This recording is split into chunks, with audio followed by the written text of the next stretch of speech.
Thank you, Rick. I appreciate that introduction. And thanks to all of you who are giving up your time to be here and listen. And I hope this will become interactive after a while. The plan is that I speak a little bit, and then we have some interaction and questions. I've spoken to many, many groups around the country and around the world about some of these issues, and I find out that every group is different with different interests. A little bit more about my background. I do head a trade association. It's a nonprofit organization of over 2,000 technology companies, everyone you would expect, from Microsoft to Sony to Best Buy to Target, to companies like Google and Yahoo, companies that are at the cutting edge. And I have been in this position for over 20 years and I started out as a law student in Washington, D.C., actually, working at a law firm, and the association was a client, and I lucked into a job, to be honest. And I stayed there and moved up and took over, which was about over 20 years ago. We, as a nonprofit trade association focused on the United States, we do public policy and research and advocacy and industry standards, and we have a whole bunch of engineers working and research people. And we're out there promoting innovation and entrepreneurship. We also own and produce the world's largest event by many definitions. It's the International CES, held each January in Las Vegas. We get over 150,000 of our closest friends to Las Vegas. And it's not open to consumers. It's only open to people with a legitimate business interest. It includes over 5,000 journalists, over 35,000 people from outside the United States come to Las Vegas, over 3,000 exhibitors, and a lot of people from the financial community, and also from communities that are relevant: broadcasting, cable, satellite, telephone, the automobile industry, Madison Avenue, Hollywood, virtually everyone. How many of you have been to that event, by a show of hands? Okay, very few of you. Well, more should go. The people on my staff don't count. Yes, you do count, actually.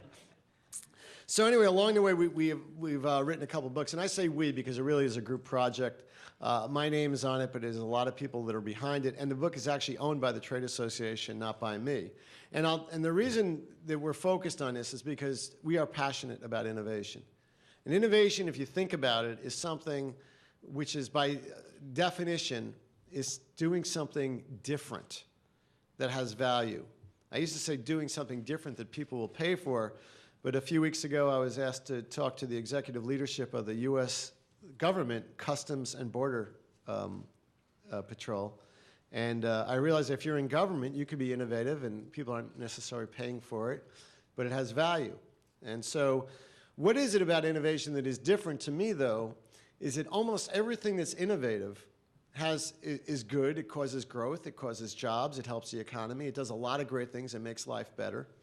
But it also often threatens someone else's business, someone else's status quo, somebody is doing and making money out of. So it's sometimes being an innovator is a challenge because you're doing something different by definition.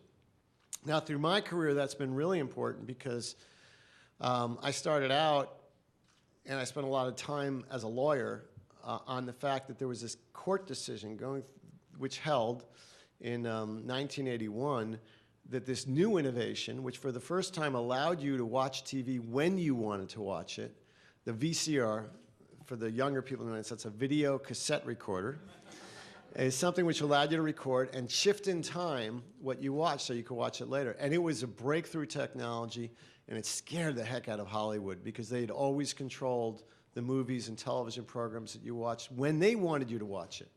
And they fought the product, and they actually won in a federal court of appeals.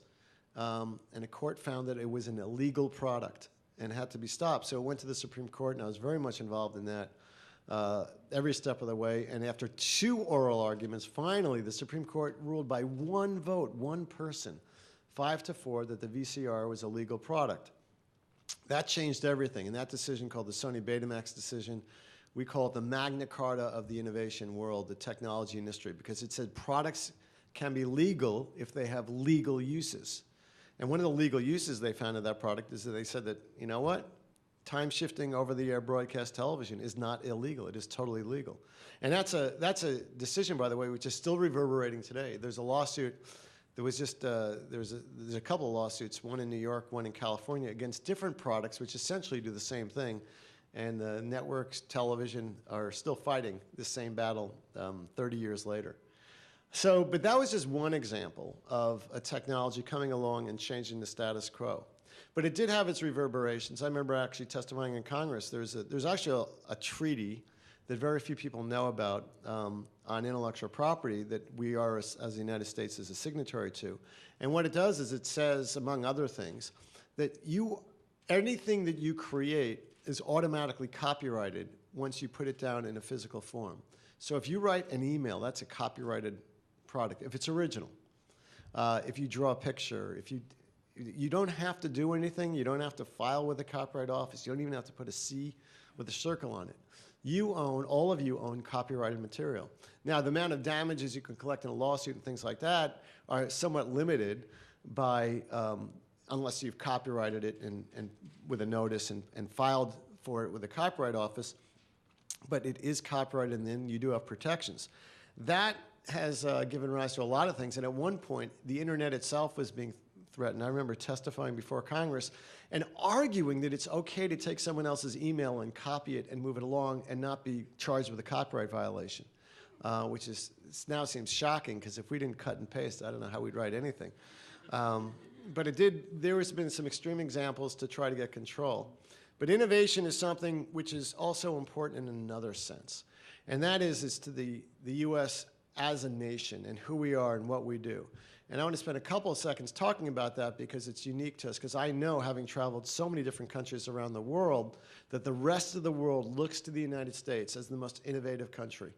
And the reason for that are manifold. One is we are an immigrant culture. Even the Native American Indians actually came here a few thousand years ago by crossing over, I believe the theory is the Bering Strait. But virtually everyone's come here from somewhere else. And most of the people that came here, other than African slaves, came here voluntarily because they wanted a better life. So for the most part, a lot of our genetic structure is based around the fact that we derive from people who wanted a better life, which is something. And I'm learning, actually, I've just learned in the last few weeks, that actually carries forward in your genes. There's actually a lot of recent research on that a lot of the way you are is it's in your personality characteristics. It's carried forth in your genetic structure. And we have a United States Constitution, which is very special. It has a First Amendment, which encourages people to give their opinion and to speak and talk without fear of the government coming back on you. It not only protects the press, it protects anyone with an opinion to give that opinion. That's not true in a lot of countries. So the natural reaction when you come up with a new innovation or a new idea or something like that, the people who are not positively affected by that will scream and they'll try to get the government to stop you. That still happens. But the government itself is less likely to come down on you because you're disagreeing with the government or the way they're doing something or an existing practice. And that's very important innovation. Another reason that it's important in innovation is special to the United States, in my view, is that we're the most, and this goes again to our immigrant, we're a melting pot, we're the most heterogeneous country in the world by far. We have more different people, cultures, races, religions, ethnicities. And it's occurred to me more recently, that's a good thing and a bad thing. I mean, the good thing is we have a diversity of opinion which allows you to come up with new ideas. You know, you go to Japan, with all respect to the Japanese, it's all groupthink there. Everyone agrees with each other. They don't even have the word for no in the culture. It's like everyone agrees, and it's like lemmings going along, and it's very difficult for them to disagree with the prevailing view. In a U.S. company, it's a little different, unless it's a very strong authoritarian boss, and they don't usually last very long. Diversity of opinion is welcome. That's how you get along. Now, some people say the U.S. isn't doing well. You look at our test scores of kids, and people say, oh my gosh, we're number 14 in science, or this and that. And all those tests are measuring is rote learning. The culture of America is a culture of questioning, of asking questions in our schools, of pushing back, of saying why or why not. And that makes us very different. So if you put all those things together, our culture, our diversity, our focus on innovation, who we are, and what you come up with is the fact that the rest of the world is looking at Silicon Valley, at Hollywood, at our music industry, at our publishing industry, at our biotech industry. If you think of every internet company of any significance, frankly, they're American companies. Whether it's Google or Yahoo or eBay or Amazon or E-Trade or Wikipedia, or Foursquare or Twitter or all these business models. Now, they're increasingly copied elsewhere in the world, but they're U.S.